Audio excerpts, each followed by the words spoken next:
ಕಾವೇರಿ ತೀರ್ಥೋದ್ಭವ ಹಿನ್ನೆಲೆಯಲ್ಲಿ ಇವತ್ತು ಕೊಡವರು ಭಾಗಮಂಡಲದಿಂದ ತಲಕಾವೇರಿವರೆಗೆ ಪಾದಯಾತ್ರೆಯನ್ನು ಮಾಡ್ತಾ ಇದ್ದಾರೆ. ಪ್ರತಿ ವರ್ಷ ಈ ಸಂದರ್ಭ ಅವರು ಪಾದಯಾತ್ರೆಯನ್ನು ಮಾಡುವಂತದ್ದು ಸುಮಾರು 8 ಕಿಲೋಮೀಟರ್ ಆಗುತ್ತೆ ಭಾಗಮಂಡಲ ತಲಕಾವೇರಿಗೆ.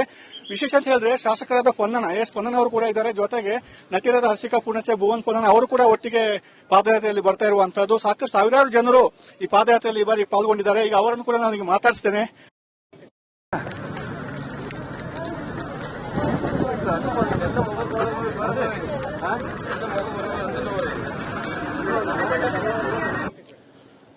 ಕಾವೇರಿ ತೀರ್ಥೋದ್ಭವ ಹಿನ್ನೆಲೆಯಲ್ಲಿ ಇವತ್ತು ಕೊಡವರು ಭಾಗಮಂಡಲದಿಂದ ತಲಕಾವೇರಿವರೆಗೆ ಪಾದಯಾತ್ರೆಯನ್ನು ಮಾಡ್ತಾ ಇದ್ದಾರೆ. ಪ್ರತಿ ವರ್ಷ ಈ ಸಂದರ್ಭ ಅವರು ಪಾದಯಾತ್ರೆಯನ್ನು ಮಾಡುವಂತದ್ದು ಸುಮಾರು 8 ಕಿಲೋಮೀಟರ್ ಆಗುತ್ತೆ ಭಾಗಮಂಡಲ ತಲಕಾವೇರಿಗೆ. ವಿಶೇಷ ಅಂತ ಹೇಳಿದ್ರೆ ಶಾಸಕರಾದ ಪೊನ್ನಣ್ಣ ಅವರು ಕೂಡ ಇದ್ದಾರೆ, ಜೊತೆಗೆ ನಟಿಯರಾದ ಹರ್ಷಿಕಾ ಪೂರ್ಣಚ್ಚೆ, ಭುವನ್ ಪೊನ್ನಣ್ಣ ಅವರು ಕೂಡ ಒಟ್ಟಿಗೆ ಪಾದಯಾತ್ರೆಯಲ್ಲಿ ಬರ್ತಾ ಇರುವಂತದ್ದು. ಸಾಕಷ್ಟು ಸಾವಿರಾರು ಜನರು ಈ ಪಾದಯಾತ್ರೆಯಲ್ಲಿ ಈ ಬಾರಿ ಪಾಲ್ಗೊಂಡಿದ್ದಾರೆ. ಈಗ ಅವರನ್ನು ಕೂಡ ನಾನು ಮಾತಾಡಿಸ್ತೇನೆ. ಹೇಳಿ ಎಷ್ಟು ಖುಷಿ ಆಗ್ತಿದೆ ನಿಮಗೆ? ಹೇಳಿ. ತುಂಬಾ ಖುಷಿ ಆಗ್ತದೆ. ಆದ್ರೆ ಪೊನ್ನಣ್ಣ ಏನ್ ಹೇಳ್ತಿದ್ದಾರೆ ಅಂದ್ರೆ ಇನ್ನೂ ತುಂಬಾ ದೂರ ಇದೆ, ಇನ್ನು ಅಲ್ಲಿ ಗೇಟ್ ಇರೋದು, ಈಗಲೇ ಖುಷಿ ಪಡಬೇಡಿ, ಇನ್ನೂ ತುಂಬಾ ನಡಿಬೇಕು ಅಂತ. ಬಟ್ ತುಂಬಾ ಖುಷಿ ಆಯ್ತು. ನೀವು ಸಣ್ಣ ಮಗುವನ್ನು ಬೇರೆ ಕರ್ಕೊಂಡು ಬಂದಿರಿ? ಹೌದು, ಅದು ಏನಂದ್ರೆ ನಾವು ಹರಕೆ ಹೊತ್ತಿದ್ವಿ. ನಾವು ಮದ್ವೆ ಆಗಿ ಮೊದಲೇ ವರ್ಷ ನಾವು ನಡೆದಾಗ ನಾವು ಹರಕೆ ಹೊತ್ತಿದ್ವಿ, ನಮ್ಮ ಮಗು ಆದ್ಮೇಲೆ ಮಗುವನ್ನ ಕರ್ಕೊಂಡ್ ಬರ್ತೀವಿ ಅಂತ. ಆ ತಾಯಿ ಕಾವೇರಮ್ಮ ಹಾಗೆ ಆಶೀರ್ವಾದ ಮಾಡಿ ಮೊದಲನೇ ವರ್ಷದಲ್ಲೇ ಮಗು ಆಯ್ತು. ಸೊ ಕಳೆದ ಬಾರಿ ನಮ್ಗೆ ನಡೆಯಕ್ ಆಗಿಲ್ಲ ಮಗು ಹುಟ್ಟಿದ್ರಿಂದ. ಈ ವರ್ಷ ಮಗುನ ಕರ್ಕೊಂಡು ಹುಟ್ಟಿದ ಹಬ್ಬ ಮಾಡ್ಕೊಂಡು ಕರ್ಕೊಂಡು ಹೋಗ್ತಾ ಇದೀವಿ. ಭುವನ್ ಪೊನ್ನಣ್ಣ ಅವರು ಕೂಡ ಒಟ್ಟಿಗೆ ಇದ್ದಾರೆ, ಅವರನ್ನು ಮಾತಾಡ್ತಾನೆ. ಹೇಳಿ ಭುವನ್. ನಮಸ್ಕಾರ. ತುಂಬಾ ಖುಷಿ ಆಯ್ತು. ಆಕ್ಚುಲಿ ನಾವು ಇವತ್ತು ನಮ್ಮ ಮಗುವಿಗೆ ಮುಡಿ ಕೊಡೋದಕ್ಕೆ ಬಂದಿದ್ದು. ನಮ್ಮ ಕೊಡೋ ಸಂಪ್ರದಾಯದಲ್ಲಿ ಮೊದಲನೇ ವರ್ಷದ ಅಥವಾ ಮೊದಲನೇ ವರ್ಷ ಹತ್ರ ಬಂದಾಗ ಅಥವಾ ಮೊದಲನೇ ವರ್ಷ ಆದ್ಮೇಲೆ ಮುಡಿ ಕೊಡುವಂತ ಒಂದು ಸಂಪ್ರದಾಯ ಇರುವಂತದ್ದು. ಸೊ ಇವತ್ತು ಮುಡಿ ಕೊಟ್ಟು ಇವ್ರು ಹೇಳ್ದಂಗೆ ನಾವೊಂದು ಹರಕೆಯನ್ನ ಮಾಡ್ಕೊಂಡಿದ್ವಿ. ಪಾಪು ಆದ್ರೆ ಅವಳನ್ನ ಮೊದಲನೇ ಹುಟ್ಟುಹಬ್ಬಕ್ಕೆ ನಾವು ಕರ್ಕೊಂಡ್ ಬರ್ತೀವಿ ಅಂತ, ನಡಿತೀವಿ ಅಂತ. ಅವನ ಸೊ ಕರ್ಕೊಂಡು ಇವತ್ತು ಬಂದಿರುವಂತ ತುಂಬಾ ಖುಷಿ ಇದೆ. ಹಾಗೆ ಎಲ್ಲರೂ ಒಟ್ಟಿಗೆ ಬಂದಿರುವಂತದ್ದು ಇನ್ನೂ ಜಾಸ್ತಿ ಖುಷಿ. ಇನ್ನು ವಿರಾಟ್ಪೇಟೆ ಕ್ಷೇತ್ರ ಶಾಸಕರಾದ ಎಸ್ ಪೊನ್ನಣ್ಣ ಅವರು ತಮ್ಮ ಪತ್ನಿಯೊಂದಿಗೆ ಪಾದಯಾತ್ರೆಯಲ್ಲಿ ಪಾಲ್ಗೊಂಡಿರುವಂತದ್ದು, ಅವರನ್ನು ಕೂಡ ಮಾತಾಡ್ತೇನೆ. ಈಗ ಸರ್ ಹೇಳಿ, ಈ ಕಳೆದ ವರ್ಷ ಕೂಡ ನೀವು ಪಾದಯಾತ್ರೆ ಬಂದಿರಿ, ಹೇಗೆ 8 ಕಿಲೋಮೀಟರ್ ಬೇಕಲ್ಲ? 8 ಕಿಲೋಮೀಟರ್ಗಿಂತ ಈ ಸತಿ ಬಿಸಿಲಿರೋದ್ರಿಂದ ಸ್ವಲ್ಪ ಆಯಾಸ ಜಾಸ್ತಿ.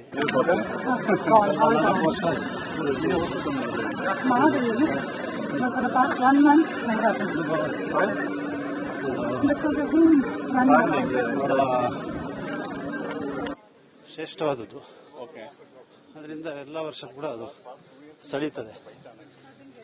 ಪ್ರತಿ ವರ್ಷ ಕೂಡ ಭಾಗವಹಿಸ್ತಾ ಇದ್ವಿ. ಸರ್, ಈ ಕಾವೇರಿ ತೀರ್ಥೋದ್ಭವ ಪುಣ್ಯ ದಿವಸ, ಇದಕ್ಕಾಗಿ ತುಂಬಾ ಸಾವಿರಾರು ಭಕ್ತಾದಿಗಳು ಕಾಯ್ತಾ ಇರ್ತಾರೆ ಈ ದಿವಸಕ್ಕಾಗಿ. ಹೇಗೆ ಅನಿಸ್ತದೆ? ನೀವು ಕೂಡ ಕಳೆದ ವರ್ಷದಿಂದ ಇದೇ ಸಮಯಕ್ಕೆ ಬಂದು ಪಾಲ್ಗೊಳ್ತಾ ಇದ್ದೀರಾ? ಹೌದು, ಯಾಕಂದ್ರೆ ಅದೊಂದು ಪುಣ್ಯ ಕ್ಷಣ. ಆ ಕ್ಷಣಕ್ಕೋಸ್ಕರ ಕಾವೇರಮ್ಮೆಯ ಅಪಾರ ಸಂಖ್ಯೆಯ ಭಕ್ತಾದಿಗಳು ಕಾಯ್ತಾ ವರ್ಷದಿಂದ ವರ್ಷ ಕಾಯ್ತಾರೆ. ಈ ವರ್ಷ 1 ಗಂಟೆ 44 ನಿಮಿಷಕ್ಕೆ ತೀರ್ಥರೂಪಿಣಿಯಾಗಿ ಆ ತಾಯಿ ಹೊರಬರಲಿದ್ದಾಳೆ. ನಾವೆಲ್ಲ ಕಾತುರದಿಂದ, ಶ್ರದ್ಧೆಯಿಂದ, ಭಕ್ತಿಯಿಂದ ಆ ಪುಣ್ಯ ಕ್ಷಣಕ್ಕೆ ಕಾಯ್ತಾ ಇದ್ದೀವಿ. ಮತ್ತೆ ಇವರೊಂದಿಗೆ ಅವ್ರ ಪತ್ನಿ ಕಾಂಚನ ಅವರು ಕೂಡ ಒಟ್ಟಿಗಿದ್ದಾರೆ, ಅವರನ್ನು ಕೂಡ ಮಾತಾಡ್ತೇನೆ ಈಗ ನಾನು. ಮೇಡಮ್ ಹೇಳಿ ಮೇಡಮ್, ಕಳೆದ ವರ್ಷ ನೀವು ಕೂಡ ಪಾಲ್ಗೊಳ್ತಿದ್ದೀರಾ, ಹೇಗೆ ಅನ್ಸುತ್ತೆ? ಖುಷಿ ಆಗುತ್ತಾ? ಹೇಗೆ ಅಂತ? ತುಂಬಾನೇ ಖುಷಿ ಆಗುತ್ತೆ. ಎಲ್ರ ಜೊತೆ ನಡೆಯೋದೇ ಅದು ಇನ್ನೊಂದ್ ತರದ ಖುಷಿ. ಹಿಂದೆ ನೀವು ಬರ್ತಾ ಇದ್ರ ಈ ತರ ಪಾದಯಾತ್ರೆಯಲ್ಲಿ ಭಾಗಮಂಡಲದಿಂದ ತಲಕಾವೇರಿ? 2 ವರ್ಷ ಹಿಂದೆ ಮಾಡಿದ್ದೀನಿ, ಇದು ನಂದು 3rd ಇಯರ್. ಈ ಕಾವೇರಿ ಸಂಕ್ರಮಣ ಅಂದ್ರೆ ಹಬ್ಬ ಯಾವ ರೀತಿ ನೀವು ಮನೆಯಲ್ಲಿ ಆಚರಣೆ ಮಾಡ್ತೀರಾ ಅಂತ ಹೇಳುವಂಥದ್ದು?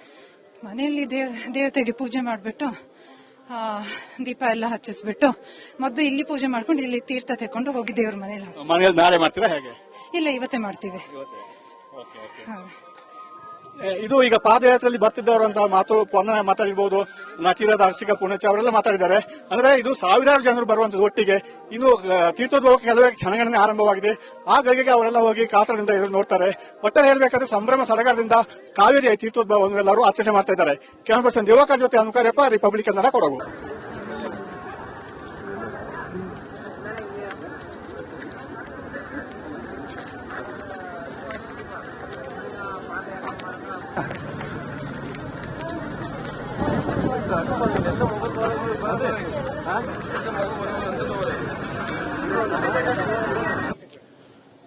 ಕಾವೇರಿ ತೀರ್ಥೋದ್ಭವ ಹಿನ್ನೆಲೆಯಲ್ಲಿ ಇವತ್ತು ಕೊಡವರು ಭಾಗಮಂಡಲದಿಂದ ತಲಕಾವೇರಿವರೆಗೆ ಪಾದಯಾತ್ರೆಯನ್ನು ಮಾಡ್ತಾ ಇದ್ದಾರೆ. ಪ್ರತಿ ವರ್ಷ ಈ ಸಂದರ್ಭ ಅವರು ಪಾದಯಾತ್ರೆಯನ್ನು ಮಾಡುವಂತದ್ದು ಸುಮಾರು 8 ಕಿಲೋಮೀಟರ್ ಆಗುತ್ತೆ ಭಾಗಮಂಡಲ ತಲಕಾವೇರಿಗೆ. ವಿಶೇಷ ಅಂತ ಹೇಳಿದ್ರೆ ಶಾಸಕರಾದ ಪೊನ್ನಣ್ಣ ಎಸ್ ಪೊನ್ನಣ್ಣ ಅವರು ಕೂಡ ಇದ್ದಾರೆ, ಜೊತೆಗೆ ನಟಿಯರಾದ ಹರ್ಷಿಕಾ ಪೂರ್ಣಚೆ ಭುವನ್ ಪೊನ್ನಣ್ಣ ಅವರು ಕೂಡ ಒಟ್ಟಿಗೆ ಪಾದಯಾತ್ರೆಯಲ್ಲಿ ಬರ್ತಾ ಇರುವಂತದ್ದು. ಸಾಕಷ್ಟು ಸಾವಿರಾರು ಜನರು ಈ ಪಾದಯಾತ್ರೆಯಲ್ಲಿ ಈ ಬಾರಿ ಪಾಲ್ಗೊಂಡಿದ್ದಾರೆ. ಈಗ ಅವರನ್ನು ಕೂಡ ನಾನು ಮಾತಾಡಿಸ್ತೇನೆ.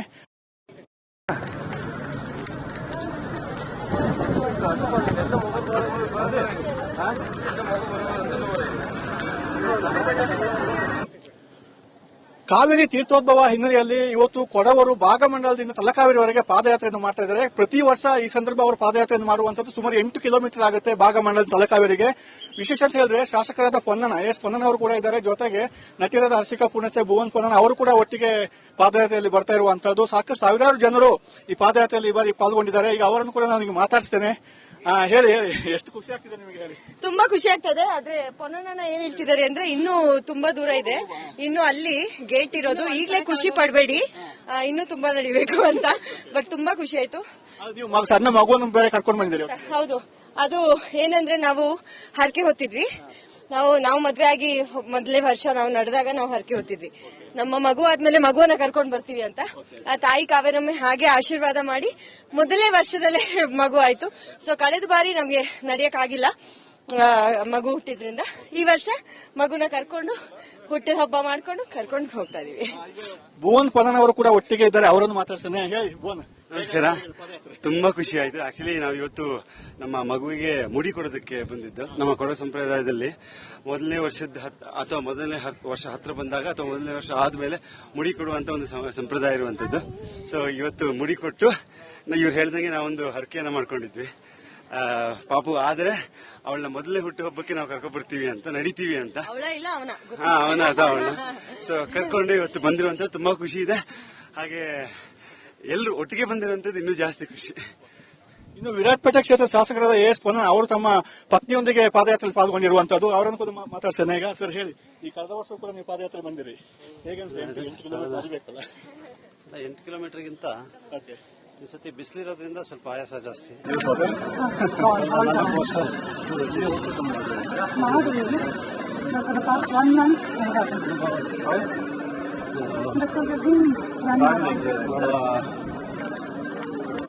ಶ್ರೇಷ್ಠವಾದದ್ದು, ಅದರಿಂದ ಎಲ್ಲ ವರ್ಷ ಕೂಡ ಅದು ಸೆಳೀತದೆ. ಪ್ರತಿ ವರ್ಷ ಕೂಡ ಭಾಗವಹಿಸ್ತಾ ಇದ್ದೀವಿ.